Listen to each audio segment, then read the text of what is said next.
Buongiorno e ben ritrovati con l'informazione flash di New Sicilia. In apertura la misteriosa morte di una donna di 40 anni trovata priva di vita all'interno dell'abitazione in cui viveva in via Giotto a Rosolini. L'immobile è stato posto sotto sequestro, il cadavere della vittima invece è stato trasportato all'obitorio dell'ospedale policlinico di Catania dove nelle prossime ore sarà eseguita l'autopsia.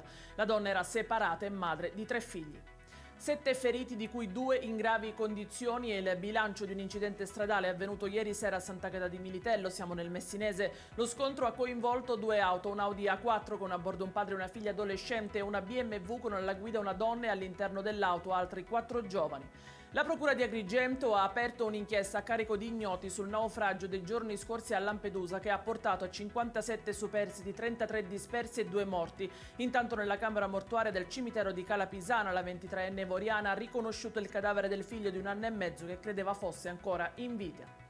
Sono 9 gli indagati dalla Procura di Enna in merito ad abusi sessuali su una giovane disabile rimasta ampia incinta. Secondo l'accusa, gli uomini che hanno tra i 33 e i 76 anni andavano a trovare la ragazza a casa e la convincevano a seguirli nelle loro abitazioni. Ne abusavano in cambio di piccole somme di denaro. Luglio 2023 è stato il mese più caldo tra quelli registrati in Sicilia a partire dal 2022, lo comunicano i tecnici del SIAS della regione siciliana. Siracusa è la città con la media di temperatura mensile più alta, al contrario Messina detiene il record per quella più bassa. Ed è tutto per questa edizione, nuovi aggiornamenti stasera nel TG Flash delle 19:30. A più tardi.